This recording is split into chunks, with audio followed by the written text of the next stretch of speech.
Assalamualaikum warahmatullahi wabarakatuh.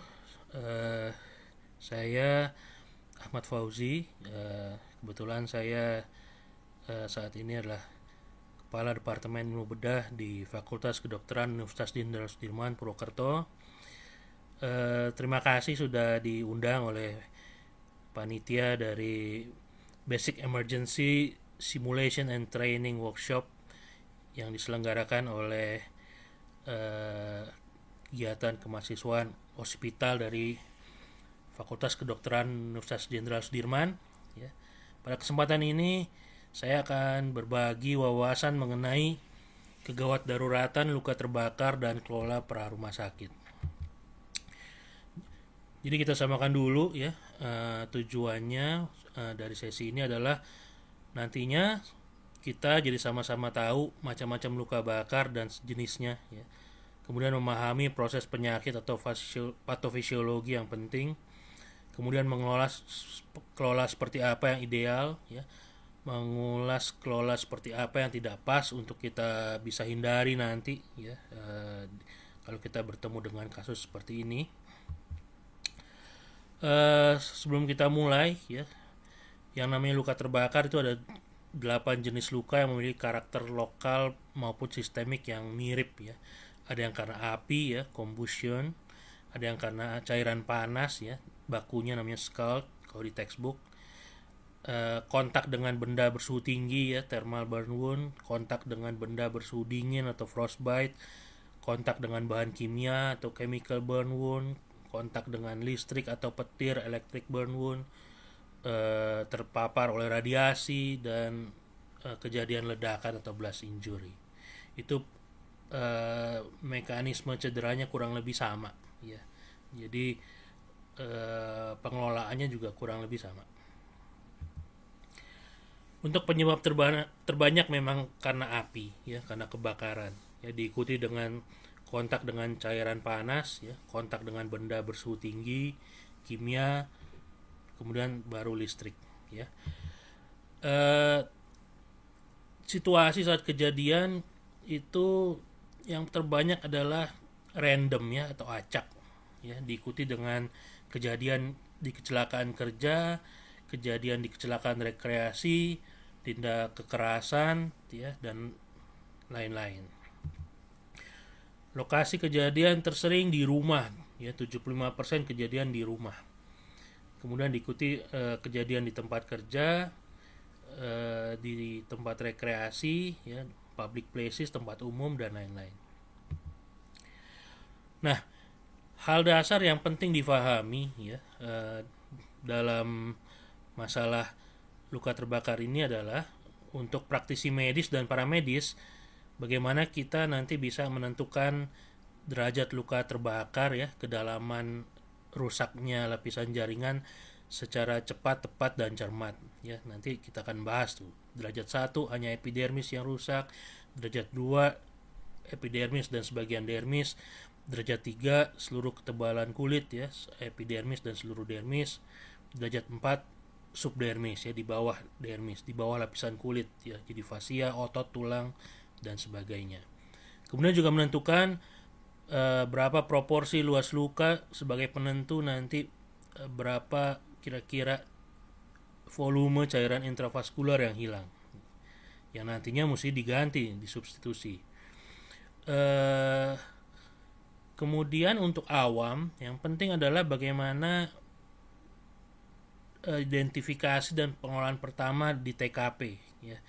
Pengelolaan sebelum dibawa ke vaskes atau ke rumah sakit, dan kira-kira apa indikasinya, perlu atau tidak nih dia dibawa ke rumah sakit atau bisa dikelola secara rawat jalan saja. Nah, sebelum kita mulai ya, ini pengetahuan dasar yang mungkin bukan mahasiswa kedokteran pun juga pernah dapat ya dulu di sekolah. Jadi struktur lapisan kulit itu ada yang namanya epidermis ya. Epi itu artinya di luar, dermis itu kulit. Jadi bagian luar kulit yang isinya adalah sel-sel berkeratin ya, yang mengandung zat tanduk ya. Karena dia mengandung zat tanduk inilah yang menjamin fungsi kulit sebagai protektif atau pelindung. Kemudian di bawahnya adalah lapisan yang kulit sebenarnya, true skin, adalah lapisan dermis ya. Karena dia mengandung kelenjar-kelenjar minyak, ya, akar rambut, mengandung pembuluh darah, mengandung serat serabut, protein, ya, mengandung ujung saraf, yaitu lapisan dermis. Ya. Kemudian di bawah dari kulit ada yang namanya jaringan subkutan. Jaringan bawah kulit itu ada lemak, ada fascia, ada otot, tulang, dan seterusnya. Ini adalah gambaran yang lazim kita lihat ya untuk kasus-kasus luka terbakar ya. Bisa kita lihat gambarannya berbeda-beda, artinya kedalaman dari kerusakan jaringannya pun berbeda-beda. Ya. Faktor yang mempengaruhi dari kedalaman atau rusak jaringan adalah berapa suhunya saat kontak, berapa lama dia kontak ya.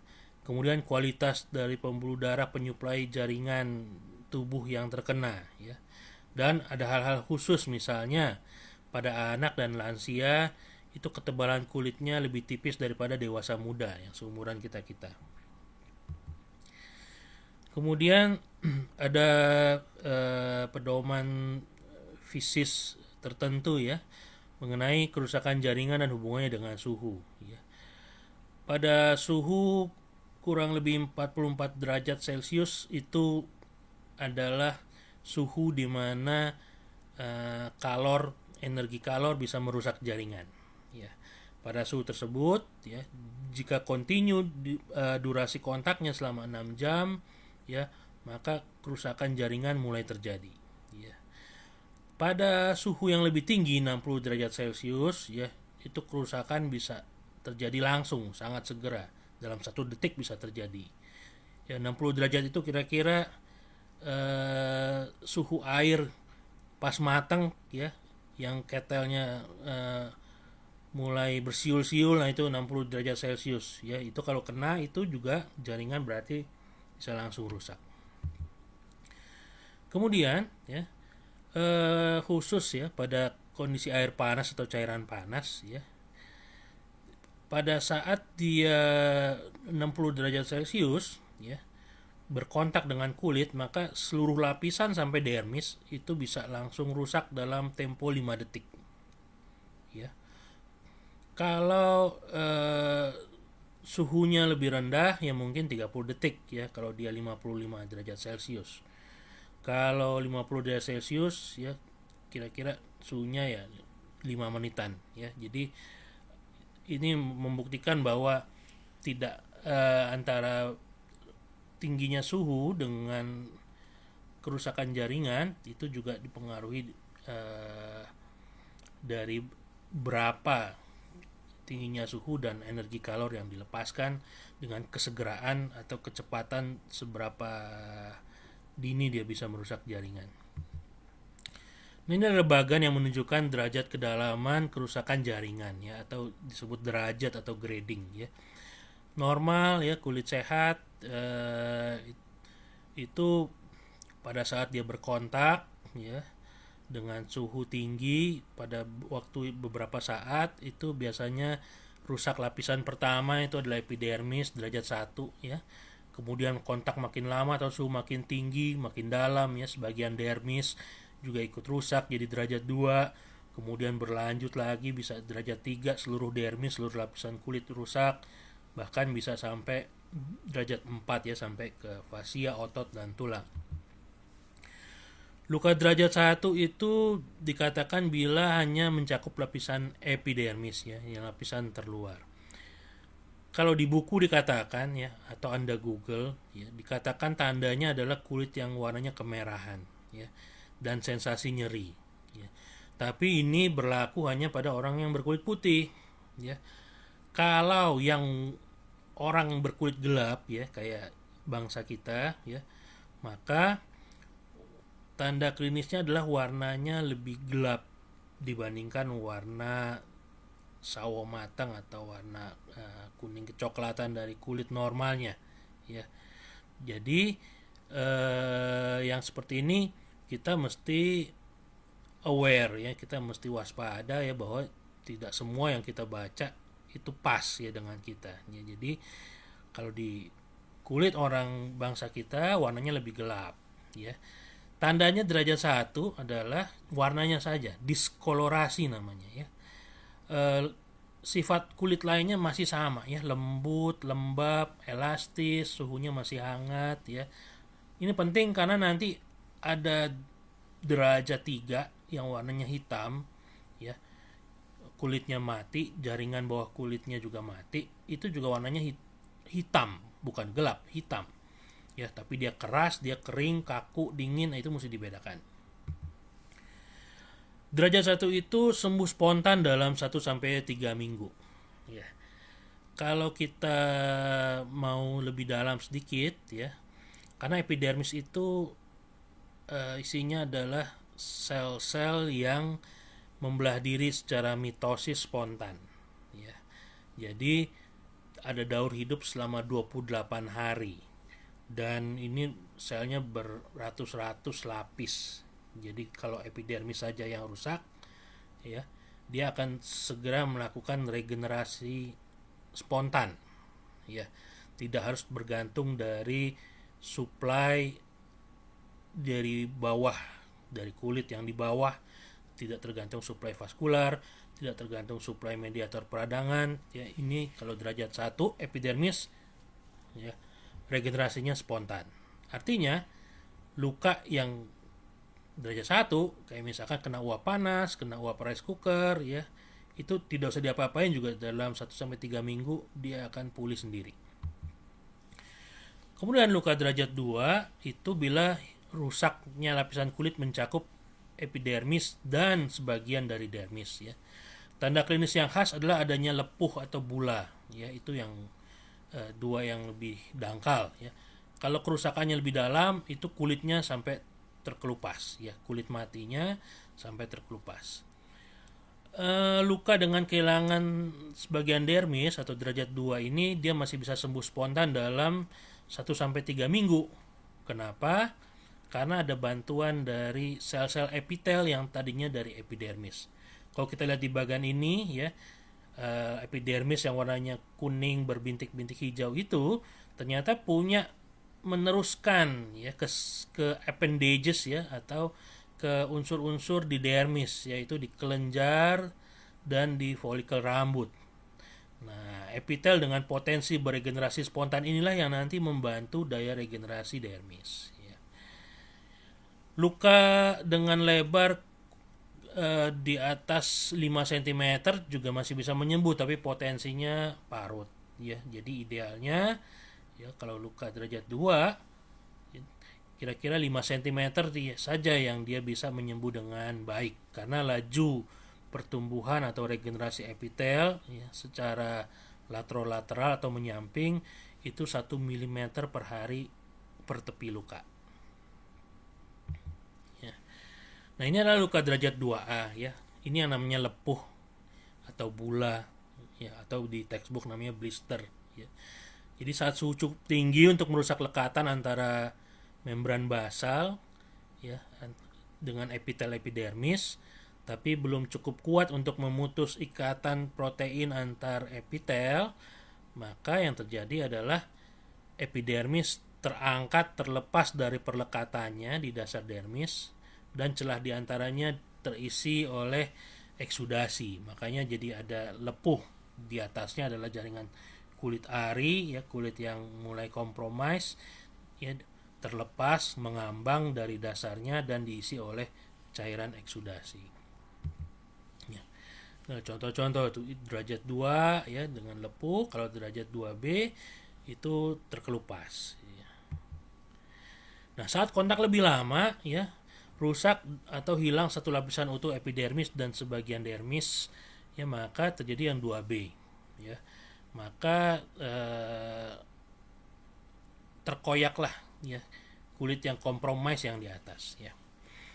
Dermis itu seperti tadi kita katakan ya, kayak vaskularisasi yang dia mengandung pembuluh darah. Jadi di dasar dari yang koyak tersebut warna jaringannya biasanya kemerahan, biasanya basah, biasanya lembab ya. Kemudian susunan dermis relatif longgar dan banyak berkelenjar ya tadi. Jadinya perabaannya masih elastis ya dan lembab ya. Kemudian di dalam dermis banyak reseptor saraf. Jadi Kalau luka dengan derajat 2, 2B yang terkelupas itu biasanya masih nyeri. Ya.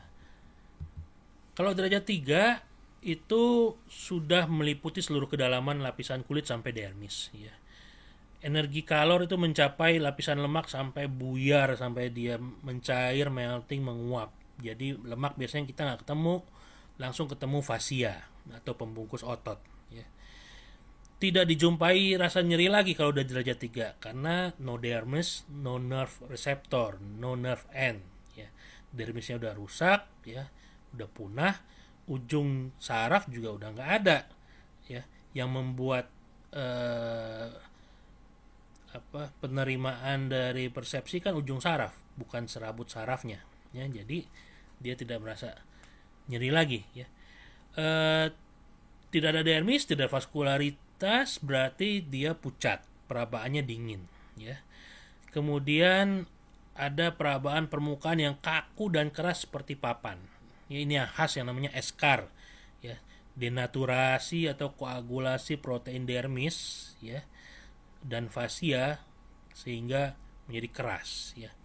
Bila eschar itu menutupi atau melingkari batang tubuh atau sirkumferensial, maka daya kembang rongga dada dan perut untuk bernafas menjadi sangat terganggu, terbatas, ya.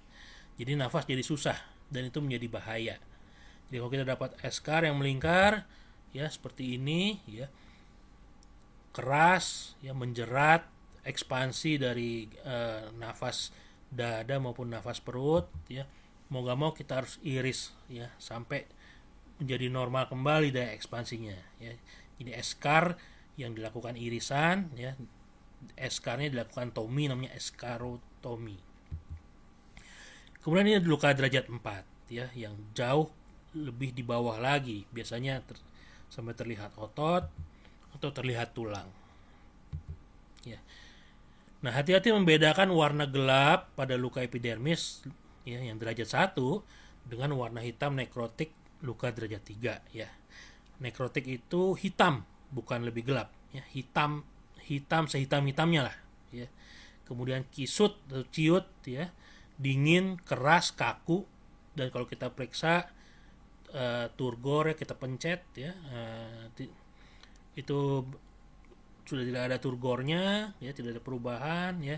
Dan kalau kita pencet ujung kukunya, ya, warnanya tidak berubah, artinya pengisian ulang dari kapiler di situ udah nggak ada karena memang sudah tidak vital.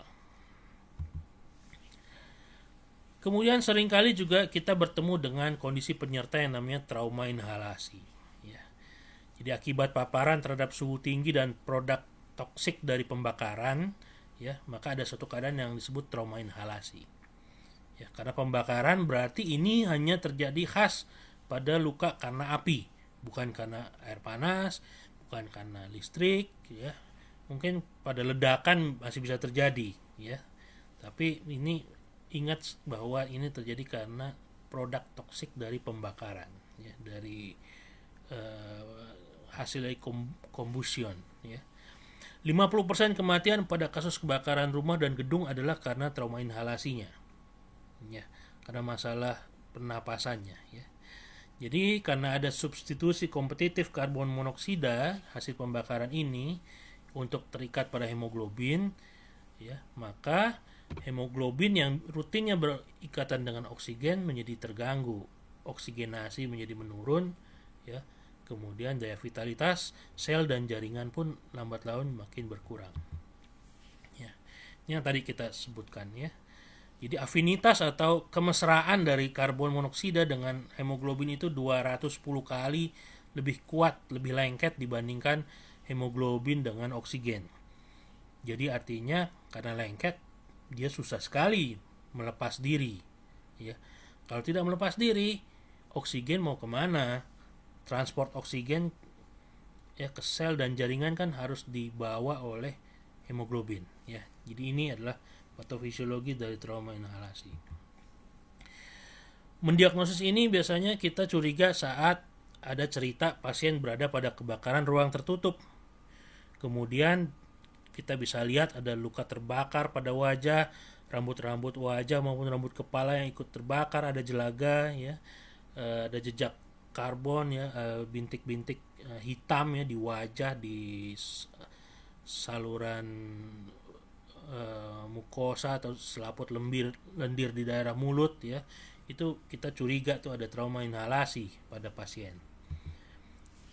Gejala dan tandanya sesak ya, nafas berbunyi tidak lazim ya, ngaknik ya, atau batuk-batuk hebat, atau suara tiba-tiba serak, atau iritasi, berair mata ya, bahkan bisa sampai merah, meradang, konjungtivitis ya.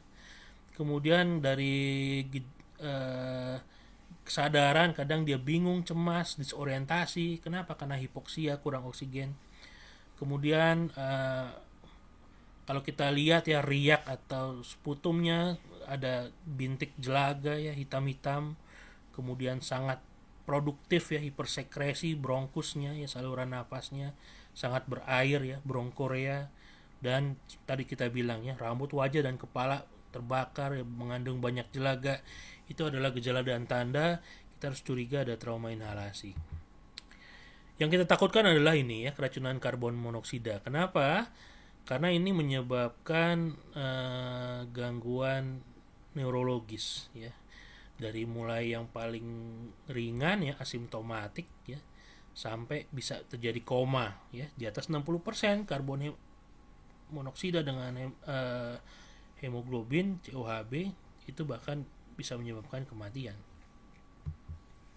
Nah, sekarang bagaimana kita memperkirakan seberapa parah sih cedera luka bakar ya, untuk kita menilai prognosis, untuk kita menyampaikan kepada korban, kepada pasien. Biasanya kita nilai dari berapa luas lukanya, berapa dalam kerusakan jaringannya.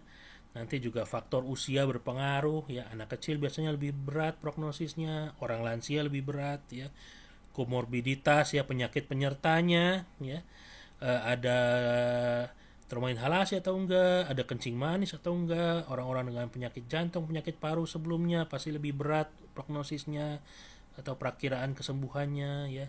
Kemudian area-area khusus misalkan wajah, jari, genital ya, daerah kemaluan, itu biasanya risiko kecacatannya lebih tinggi ya, catatan bentuknya. Jadi itulah hal-hal tertentu yang harus kita perhatikan. Kemudian kita lanjut ya, bagaimana menilai proporsi luas luka terhadap luas permukaan tubuh, berapa luas luka bakarnya ya. Kenapa? Karena setiap luka pasti menimbulkan reaksi peradangan ya. Reaksi peradangan tuh giatkan oleh sel-sel darah ya, sel darah putih ya, sel keping darah, dan substansi-substansi kimia yang semuanya itu berasal dari pembuluh darah dan harus eksodus ke lokasi luka untuk mengatasi kerusakan jaringan di situ dan melakukan proses penyembuhan ya. Nah, eksodus keluar dari pembuluh darah itu namanya ekstravasasi. Fasa pembuluh darah ekstra keluar, ekstravasasi. Semakin luas lukanya, semakin banyak cairan dari sirkulasi yang keluar, maka ada risiko hipovolemia, kekurangan cairan sirkulasi.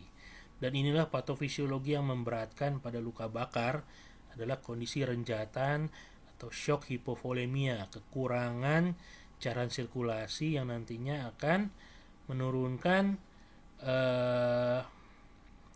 tekanan perfusi atau tekanan hantaran oksigen untuk bisa sampai ke jaringan dan ke sel. Nah, luas luka bakar dinyatakan sebagai persentase terhadap luas permukaan tubuh ya.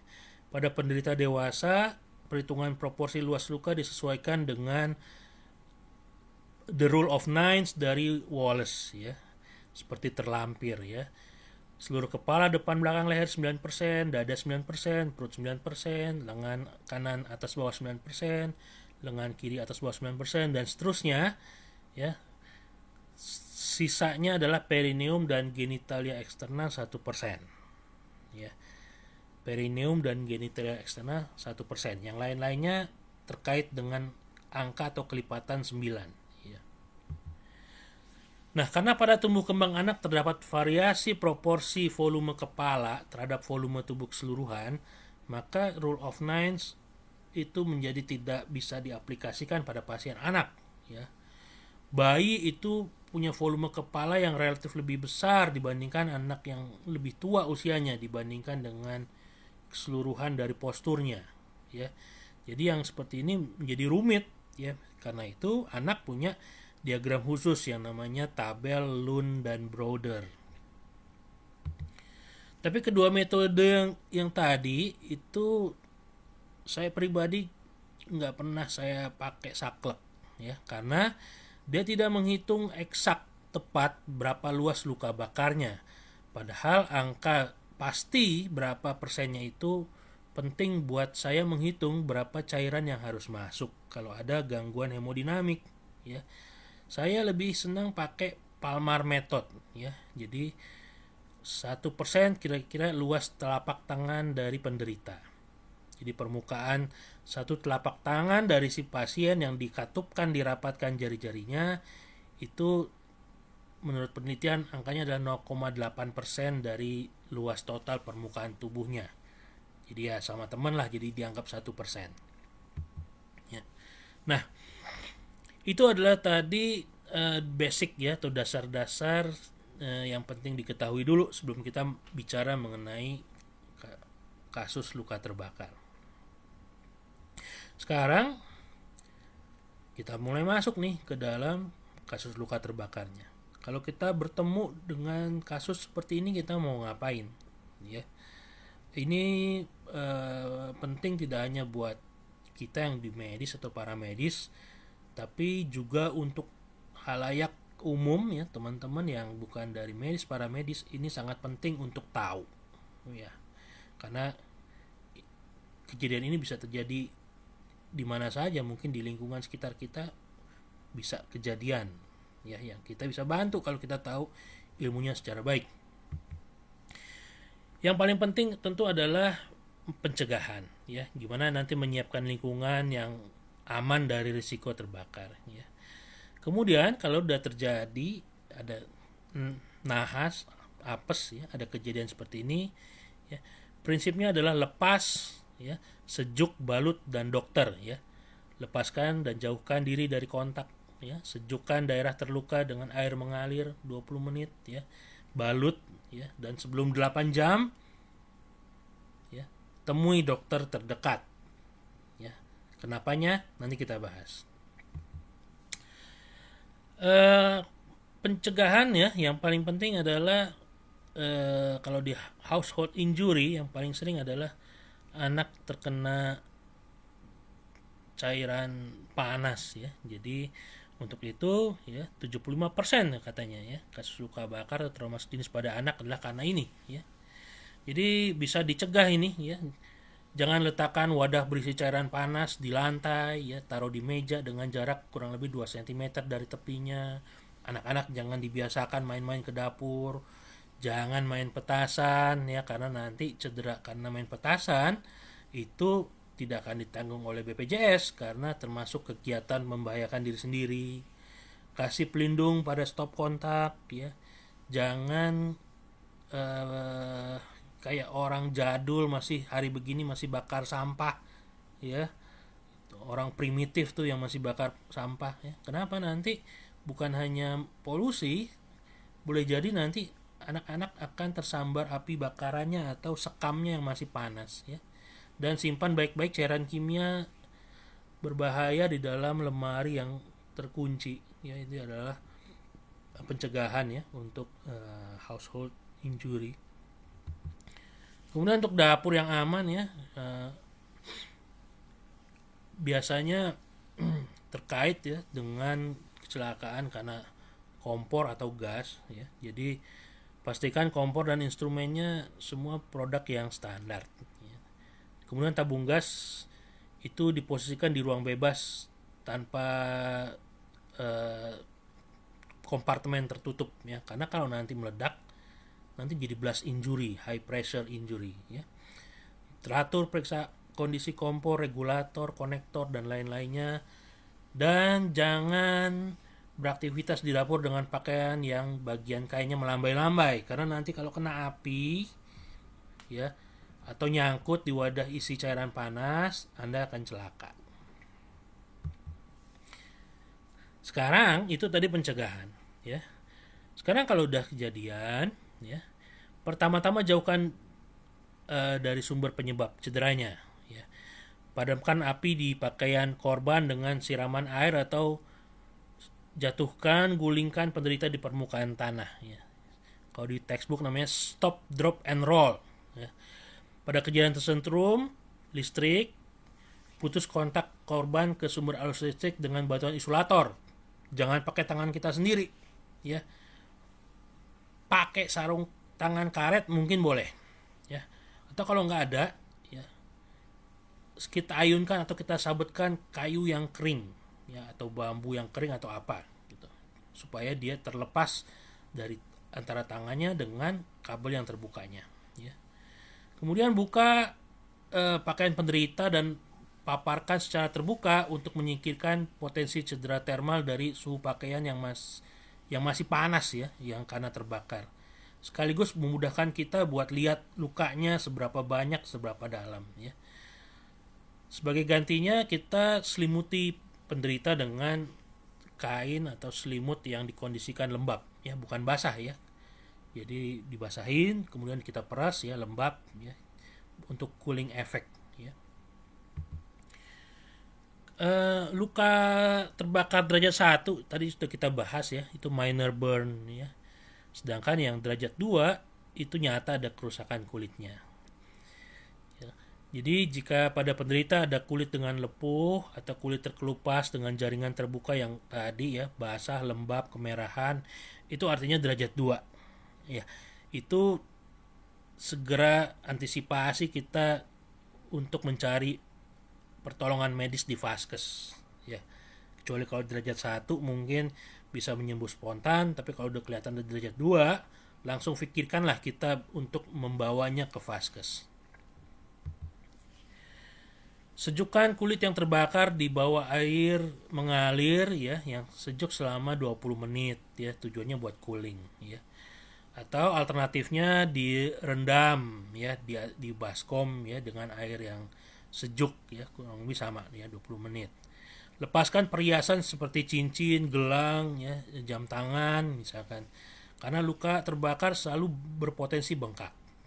Kalau bengkak terjadi pada alat gerak yang punya perhiasan melingkar tadi, ya, maka pertama dia nggak bisa lepas, ya. Karena dia nggak bisa lepas, jadi seolah-olah dia menjerat jari-jarinya atau dari alat lengannya, ya. Jadi sirkulasi darah di situ jadi juga terhambat, ya. Makin lama makin bengkak, ya, dan berpotensi membahayakan kehidupan sel dan jaringan yang di ujungnya. Kemudian, ya, kalau udah dicuci, ya, sebelum kita lakukan pembalutan, tahan dirilah, jangan balut bahan yang aneh-aneh, ya. Jangan, kadang suka ada orang keracunan mitos atau keracunan Mbah Google, ya. Dikasih telur lah, kecap lah, mentega lah, teh lah, odol lah, ya. Jangan sampai itu nanti menyulitkan dokter bedahnya, ya, untuk melakukan evaluasi dan pengelolaan pembersihan lukanya, ya. Jadi nggak usah pakai dibalur yang aneh-aneh, ya. Karena produk salep luka bakar pun yang digadang-gadang berpropaganda luar biasa itu tidak semuanya cocok untuk semua kondisi luka bakar.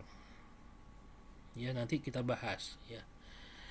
Kalaupun mau, ya, yang paling aman adalah saya biasanya menganjurkan pakai madu, ya.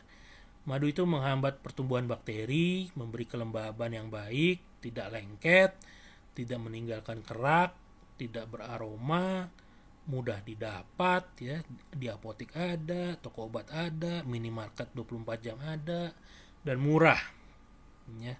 Jadi jangan kita balur yang aneh-aneh, ya, kecuali kalau di rumah ada madu murni, ya, itu silakan, ya. Kemudian balut bungkus dengan cling wrap, ya, atau plastik buat bungkus makanan tuh yang digulung, plastik gulung, ya. Tapi yang food grade, ya. Itu katanya dari pabriknya itu relatif bersih, relatif steril ya. Tapi sebelum kita bungkus, potong buang dulu beberapa sentimeter yang dari ujungnya ya, baru balut ya. Cling wrap ini menguntungkan karena dia tipis. Jadi kalau saat kita sejukkan ya, yang sudah dibungkus itu suhunya bisa langsung masuk sama ya. Kalau kita mau angetin, suhunya juga bisa langsung masuk sama ya. Kalau pembungkus yang tebal kan butuh waktu ya. Tidak lengket di kulit ya, mudah manuver pembungkusan pembalutannya ya, gampang. Kemudian transparan, mudah buat kita mengevaluasi lukanya seperti apa. Protektif ya, memberi perlindungan dari lingkungan luar, kedap air dan kedap udara sehingga menjamin cooling effect ya, penyejukan dan kelembaban dari lukanya. Nah, ini yang saya bilang tadi ya. Ada preparat topikal luka bakar yang dari zaman dulu, dari zaman tahun 1970-an kayaknya ya, itu sudah dipakai sebagai treatment of choice ya, dari kasus luka bakar, namanya silver sulfadiazine. Biasanya produk patennya belakangnya namanya pakai zinzin ya. Ini memang terapi of choice ya. Saya mengakui bahwa ini terapi of choice bagus. Tapi ada kelemahan yang tidak bisa dipakai sembarangan di Indonesia. Ya. Kenapa? Karena dia menyebabkan kerak ya, yang lengket di permukaan. Ya. Kerak dari salep campur sama cairan dari lukanya yang mengering ya. Itu menyamarkan perkembangan luka di bawahnya. Itu membuat makanan prasmanan yang enak buat kuman-kuman yang ada di bawah di sekitar luka. Jadi alih-alih kita dampaknya positif, malah menjadi setback, jadi bumerang ya.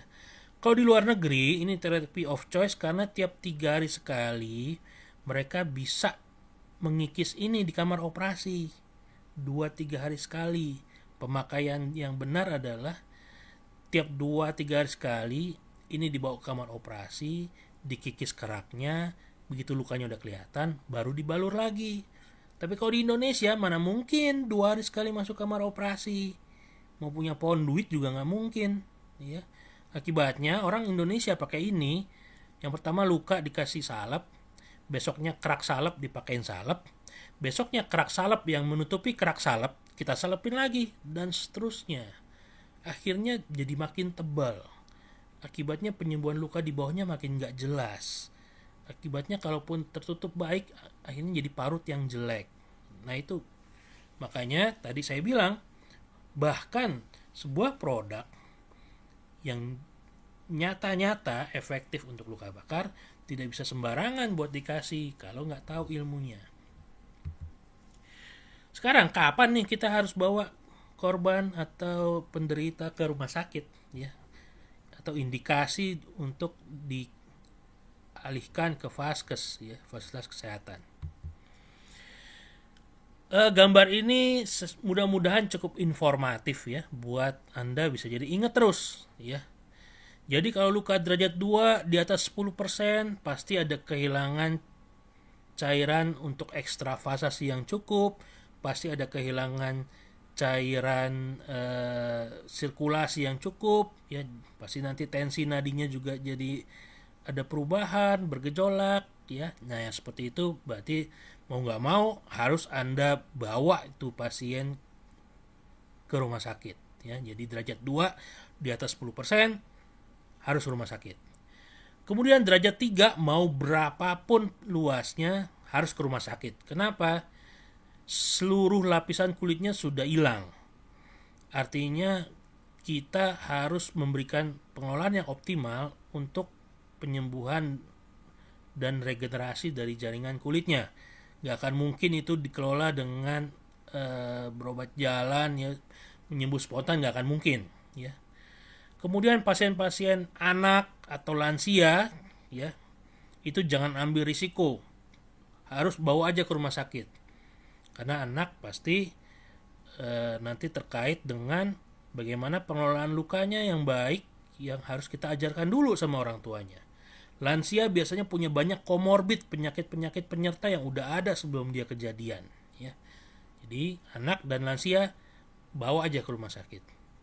Kemudian luka-luka yang ringan ya, derajat 1 biasanya menyembuh sendiri spontan. Derajat 2 ya, pada beberapa kepustakaan menurut American Burn Association ya, panduannya untuk awam, mereka bilang kalau derajat 2 ukurannya itu di atas 3 inci ya, 3 inci itu 3 kali 2,5 cm ya, kira-kira 8 cm ya. Panjangnya salah satu dimensinya lebih dari 8 cm, maka arahkanlah ke vaskes ya. Kenapa? Supaya nanti penyembuhannya baik, parutnya baik ya, tidak ada komplikasi ya. Luka pada wajah, pada jari jemari tangan dan kaki, pada siku atau sendi-sendi yang besar yang menjamin pergerakan yang esensial buat kegiatan seharian, yang mengenai daerah genitalia ya dan perineum ya, daerah, makanya saya gambar ayam atau burung tuh terbakar ya. Misalnya untuk daerah genitalia ya, itu harus ke rumah sakit. Kenapa? Kalau nanti lukanya menyembuh tidak baik ya, jadi parutnya nanti bisa menyebabkan kontraktur. Kontraktur itu artinya penyembuhan yang tidak normal, parut tidak normal, sehingga ada pemendekan atau pembatasan dari gerakan ya. Parut dekat mulut bikin mulut susah buka tutup seperti leluasa. Parut di jari, jarinya akan bengkok dan kaku, nggak bisa lagi buat bergerak. Siku juga sama ya. Daerah genitalia nanti lubang kencing ya atau anus bisa tertutup ya, yang seperti itu. Makanya di daerah-daerah tersebut nggak ada cerita lagi ya, indikasi atau bawa dia ke rumah sakit. Kemudian komorbid untuk trauma inhalasi itu juga sama ya, harus bawa ke rumah sakit. Atau luka-luka karena listrik, kontak dengan listrik atau bahan kimia juga sama ya, indikasi untuk dibawa ke rumah sakit. Nah, di rumah sakit yang kita lakukan adalah ada namanya algoritma evaluasi klinis untuk kasus trauma ya. Trauma artinya suatu kesakitan akibat kontak dengan benda eksternal membawa energi yang merusak jaringan. Luka terbakar jelas trauma karena energi kalornya merusak jaringan ya. Nanti ada yang namanya evaluasi survei primer ya, evaluasi utama, prioritas utama yang diperiksa ya, ABCDE ya. Kemudian nanti resusitasi ya, proses-proses pemulihan dari kondisi yang penting ya. Kemudian baru kita periksa secara umum ya, dari ujung rambut sampai ujung kaki. Kemudian baru kita periksa spesifik ke lukanya ya. Ini adalah nanti kalau di rumah sakit urutannya seperti ini ya. Jadi yang disebut survei primer ABCDE adalah evaluasi utama dengan sistematika khusus ya, yang dirancang untuk menilai dan menangani cedera yang mengancam jiwa, terutama dengan prinsip cepat, tepat, cermat buat dokternya dan selamat buat pasiennya ya. Jadi kalau pada kasus trauma, penyebab tersering kematian adalah masalah jalan nafas ya, masalah mekanisme bernafas, dan masalah sirkulasi ya. Di luka bakar ya, hal ini adalah berupa obstruksi dari jalan nafas ya, gagal nafas ya karena sesaknya, karena hipoksianya ya, kemudian shock hipovolemia ya. Jadi berdasarkan seperti ini maka disusunlah ABCD: A airway and cervical control, B breathing mechanism, C circulation, D disability, dan E exposure. Yang akan kita banyak bahas di sini adalah ABC-nya ya, karena untuk D dan E ya, itu D biasanya hubungannya dengan neurologis ya, itu kita bahas sedikit tadi pas trauma inhalasi ya.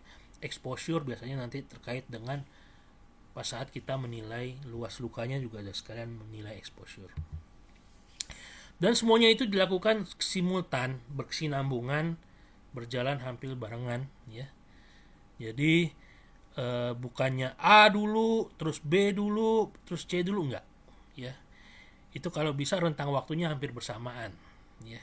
Disusun seperti itu supaya kita ada mindset, pola pikir, kita jadi tahu mana yang lebih prioritas, mana yang lebih berbahaya. Kalau kita luput, kita miss ya.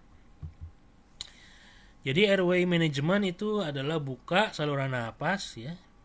Nanti ada namanya triple maneuver ya.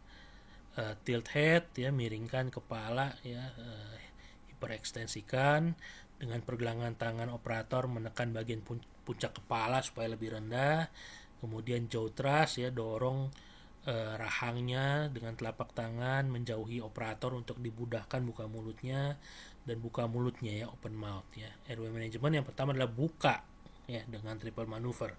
Kemudian bersihkan, suction ya, sedot, hisap, buang. Kalau ada hipersekresi, ada kotoran, jelaga di situ, benda asing ya, kita sedot, hisap, buang ya, kita suction. Kemudian kalau udah bebas ya, kita pertahankan ya dengan pipa orotrakeal ya, dengan posisi yang dia terjaga bukaan dari jalan napasnya ya. Nah, ini adalah contoh-contoh yang suka kita temukan ya dengan trauma inhalasi ya. Ini yang tadi kita sebut jelaga ya, atau muka yang berciri banyak karbon adalah seperti di gambar ya. Dan itu adalah jejak-jejak trauma inhalasi pada saluran nafas ya, yang ada bintik-bintik sebukan hitam karbon ya, kemudian ada hiperemis atau eritematus dari saluran napasnya ya, dari trakea, ada udem, ada bengkak pada laringnya, dan seterusnya. Ini bisa kita lihat pada segmen A atau airway pada primary survey. Kemudian C-spine control jangan lupa ya, terutama kalau pasiennya settingnya adalah luka ledakan gas atau blast injury ya, dengan high pressure steam ya, dengan kalor ya. Kita takutnya dia terpental dan membentur bagian tubuh yang lain sambilan kulitnya terluka karena kalornya. Jadi yang seperti ini ya, harus kita amankan dulu vertebra cervicalnya, takut ada fraktur, ada patah di situ ya. Kalau kejadian itu sama cepatnya untuk kematian dan kecacatan dengan gangguan jalan nafas. Kemudian setelah A baik atau A terkoreksi baik ya, B itu kita mengamati mekanisme bernapas ya. Kita nilai bunyi nafas normal atau ada bunyi tambahan, laju nafas berapa kali per menit ya, simetris tidak kanan dan kiri, kemudian daya kembang rongga dada, rongga perut gimana selama nafas, ada hambatan atau tidak ya. Kalau ada hambatan kita curiga ada luka derajat 3 yang menjerat ya, mesti kita eskarotomi segera ya. Kemudian kita kasih oksigenasi ya, untuk mencegah sesak dan menjamin suplai oksigen yang baik ya. Kemudian setelah B baik atau B terkoreksi baik ya, kita masuk C, sirkulasi ya. Kita raba suhunya akral, hangat atau tidak ya. Nilai denyutnya bagaimana, isinya berapa kali per menit ya. Kemudian sambil kita antisipasi dengan kita pasang infus ya. Biasanya kalau luas lukanya cukup banyak ya, kita antisipasi dengan pasang 2 jalur dengan jarum yang kalibernya besar ya. Jangan lupa sambilan kita pasang infus, ambil sampel darah buat ke lab. Jadi nanti nggak 2-3 kali tusuk lagi ya. Di pertama kali kita pasang infus sudah ada data dasar sediaan buat lab rutinnya. Kemudian kita masuk dengan resusitasi. Apa sih yang dimaksud dengan resusitasi ya? Secara kata ya, resusitasi adalah segala kegiatan untuk mengembalikan proses yang tadinya abnormal menjadi kondisi normal atau kondisi fungsi semulanya. Ya. Resusitasi jalan nafas artinya mengembalikan jalan nafas kembali lega, kembali luang. Ya. Jadi dengan buang hisap, ya, cairan atau produksi atau benda asing yang nggak perlu di jalan nafas, ya. Kemudian pasang pipa trakea buat menjamin jalan nafas tetap longgar, ya, luang. Itu resusitasi jalan nafas. Resusitasi mekanisme bernafas dengan kasih oksigen, eskarotomi dada tadi kalau ada, ya, atau pasang ventilator misalnya buat mensupport pernapasan, itu resusitasi nafas. Resusitasi sirkulasi adalah kita nilai, ya, ada gangguan hemodinamik enggak nih, nadi tensinya ada masalah atau enggak, ya. Kalau ada berarti kemungkinan ada hipovolemia, ya, kekurangan cairan sirkulasi yang mesti kita substitusi, kita ganti, ya, sampai nanti kondisinya perbaikan dan stabil, ya. Nah, hanya kalau udah stabil resusitasi dari ABC ini, kita baru bisa lanjut ke pemeriksaan yang lain, ya, pemeriksaan fisik maupun pemeriksaan penunjang. Sekarang resusitasi airway itu nggak terlalu rumit, ya, bisa dilaksanakan segera tanpa harus ada persiapan yang jelimet, ya. Resusitasi breathing juga sama, ya, eskarotomi kalau ada, ya, oksigenasi gampang, ya, cuma modal selang disambung ke sumber oksigen pasien bisa bernapas, ya. Yang agak rumit adalah resusitasi cairan. Kenapa? Karena kelebihan cairan, ya, itu membebani jantung yang menyebabkan udem atau sembab atau bengkak pada paru-paru terisi cairan, ya. Kekurangan cairan menjadi dehidrasi, hipovolemia, gangguan hantaran oksigen untuk sel, ya, jadi harus tepat. Jadi memang yang repot, jadi memang seni dalam pengelolaan luka bakar adalah bagaimana menghitung cairan substitusinya, ya. Jadi setiap proporsi 1% luas jaringan kulit yang menderita luka bakar, ya, di dalam proses inflamasi atau pro penyembuhan dari tubuh untuk luka tersebut, maka akan keluar 0,7 ml cairan yang bentuknya sel-sel darah dan substansi mediator dari intravaskuler keluar ke luka, ya, 0,7 ml per kilogram berat badannya, ya, untuk setiap 1% luas luka. Karena angka 0,7 ini jelek, ya, susah, jadi seringkali dibulatkan jadi 1 ml per kilogram berat badan untuk setiap 1% luas, ya.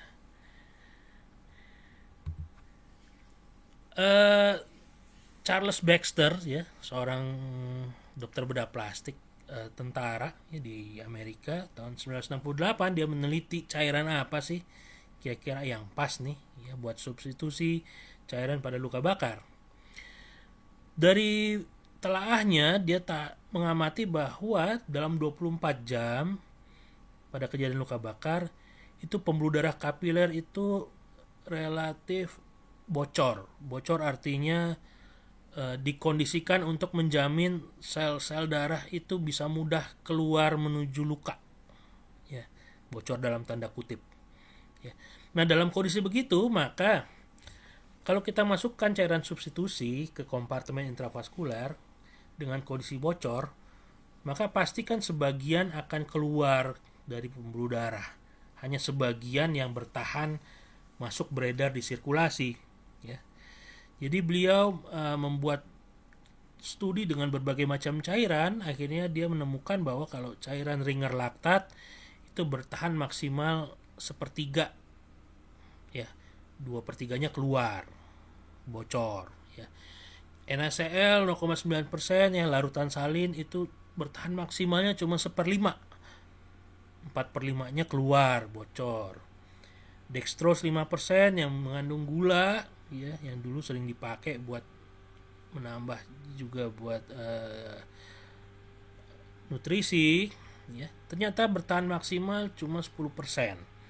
90%-nya keluar bocor, ya.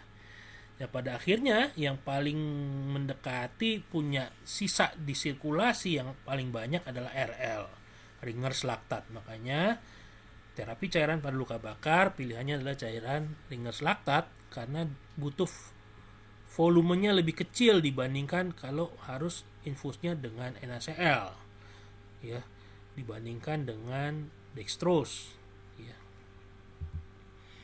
Jadi dari rekomendasi Baxter, karena terkait tadi yang bertahan di sirkulasi hanya 1/4 sampai 1/3-nya saja, maka untuk substitusi cairan pakai RL itu harus 3 kali sampai 4 kali jumlah cairan yang hilang. Jumlah cairan yang hilang tadi kan 0,7 ml per kilogram berat badan per luas luka. Jadi kalau kita gabungkan kedua rumus itu, ya, maka jumlah RL yang mesti masuk itu kira-kira 2,8 sampai 4 kali berat badan pasien per persentase luasnya. Dan inilah yang jadi rumus yang kita kenal sekarang. Rumus Baxter, Parkland 3 sampai 4 kali berat badan pasien kali persentase luas luka bakar. Dengan catatan yang dihitung luasnya hanya yang derajat 2 atau lebih dalam. Karena yang butuh ekstravasasi hanya luka derajat 2 atau lebih dalam. Luka derajat 1 tadi udah saya bilang. Udah kita sama-sama sepakat, nggak usah diapa-apain aja, dibacain doa aja, itu juga dia sudah beregenerasi spontan dalam 28 hari. Jadi nggak butuh ekstravasasi. Jadi nggak usah dihitung. Nah, Parkland itu adalah nama rumah sakit tempat Charles Baxter bertugas, ya, di Dallas, Texas. Di rumah sakit itu juga sudah meneliti, ya, ginjal sebagai parameter yang membantu kita nanti untuk keberhasilan terapi cairan. Itu punya waktu iskemik 8 jam. Artinya kalau 8 jam tidak terpenuhi perfusi dan oksigenasi jaringannya, dia akan menurun fungsinya dan lama-lama mati. Ya, zaman dulu belum ada peralatan yang canggih-canggih. Jadi yang namanya terapi cairan tergantung dari seberapa informasi yang diberikan diuresis ginjal, ya, kepada dokternya. Jadi ginjal mesti disayang-sayang, mesti dieman-eman. Jadi terapi cairan yang sampai sekarang berlaku adalah 3 sampai 4 kali dari berat badan dari pasien, ya, dikali persentase lukanya, separuhnya diberikan dalam 8 jam pertama. Kenapa? Karena waktu iskemik ginjal adalah 8 jam. Itu juga yang tadi menyebabkan kalau kejadian luka terbakar, kalau bisa dalam 8 jam pertama sudah sampai ke dokter, sudah sampai ke rumah sakit. Kenapa? Kalau terlambat, ya, takutnya ginjalnya sudah menurun fungsinya, kita menjadi buta nantinya untuk keberhasilan terapi cairannya. Nah, jadi pemantauan terapi cairan resusitasi sirkulasi adalah dengan memantau diuresis urin, ya, pengeluaran kencing, ya, dalam 24 jam pertama. Targetnya adalah setengah cc per kilogram berat badan per jam, ya. Kalau kurang dari itu berarti cairannya mesti ditambah. Nah, hanya setelah resusitasi tuntas baru kita ngurusin yang lain. Baru kita ngurusin lukanya, kita kasih preparat topikal, ya, krim, salep, ya, balutan, dressing yang seperti apa. Baru kita urusi manajemen nyerinya, mau dikasih analgetik yang mana, ya. Baru kita ngurusi pencegahan infeksi dan sepsis dengan antibiotikanya. Baru kita urusi dukungan terapi nutrisinya, fisioterapinya, psikoterapinya, dan seterusnya. Kenapa? Karena dalam 24 jam pertama tidak akan ada pasien luka terbakar yang mati karena infeksi. Tidak akan ada pasien luka terbakar yang mati karena nyeri. Pasien dalam 24 jam pertama, pasien luka terbakar, itu meninggalnya biasanya karena masalah jalan nafasnya yang terhambat, atau gangguan oksigenasinya yang terhambat, atau cairan sirkulasinya yang kurang, ya, masalah tensi nadi yang acak-acakan ya, sehingga oksigenasi ke sel terganggu ya, itu dalam 24 jam pertama masalahnya cuma di ABC, airway, breathing, circulation ya. Jadi jangan habiskan duit pasien, modal sumber daya pasien ya, untuk hal-hal yang bukan prioritas ABC begitu pasien pertama kali datang ke rumah sakit ya. Karena kalau Anda kasih semua nih dalam satu resep ya, kalau Anda mahasiswa kedokteran ya, atau Anda dokter yang mendengarkan sesi ini, Anda kasih itu semua dalam satu resep ke orang awam yang ngantar dengan uang yang terbatas ya. Orang awam taunya orang bawa resep ke apotik atau ke depo obat itu harus bawa obat baliknya. Bayangkan kalau dia terbatas uangnya ya, alih-alih dia dapat cairan infus, selang infus, selang oksigen, dia harus milih dengan antibiotik injeksi, dengan obat anti nyeri. Pasti dia akan bawa antibiotik dan anti nyeri. Buyar bubar pasiennya ya. Karena itu kalau Anda nanti dokter di Vaskes atau di IGD, nggak ada masalah Anda berikan resep secara bertahap. Yang pertama urusan ABC dulu aja, nanti berikutnya baru urusan antibiotik, anti nyeri dan sebagainya ya. Jadi take home message-nya adalah ya, luka terbakar adalah the most devastated injury, cedera yang paling parah ya, karena cedera ringan aja bisa berisiko bikin kecacatan, cedera yang berat berisiko kematian, nggak ada yang enak ya. Jadi seperti ini kita perlu cepat, tepat dan cermat untuk menilai kegawat daruratannya ya, dan mengelola yang baik ya. Bawa ke rumah sakit bila ada indikasi yang tadi kita udah bahas ya, nggak pakai tawar menawar ya. Kenapa? Nantinya akan repot kalau misalkan pas ada kejadian dan pasien tidak dibawa langsung ke rumah sakit ya, morbiditas dan mortalitasnya pasti lebih jelek dibandingkan kalau dia bisa segera dibawa ya.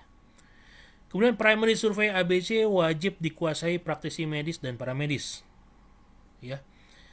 Dalam fase akut, pengelolaan ABC adalah yang utama ya. Utamakan sumber daya korban untuk oksigenasi, untuk infus, cairan intravena dan lain-lain yang terkait ABC. Jangan habiskan untuk kebutuhan yang tidak esensial macam antibiotika, obat oles luka, dressing, perban dan lain-lain ya. Jadi sekian saja sesi berbagi wawasan mengenai kegawat daruratan, luka terbakar dan kelola para rumah sakit ya pada kejadian luka bakar ya. Semoga menyegarkan kembali apa yang sudah pernah Anda dapat ya, atau malah menambah wawasan baru ya buat Anda supaya nanti bisa melakukan sikap atau action yang tepat ya kalau terjadi atau menemukan kejadian luka terbakar ya. Terima kasih atas atensi dan animonya ya. Kalau ada pertanyaan saya persilakan.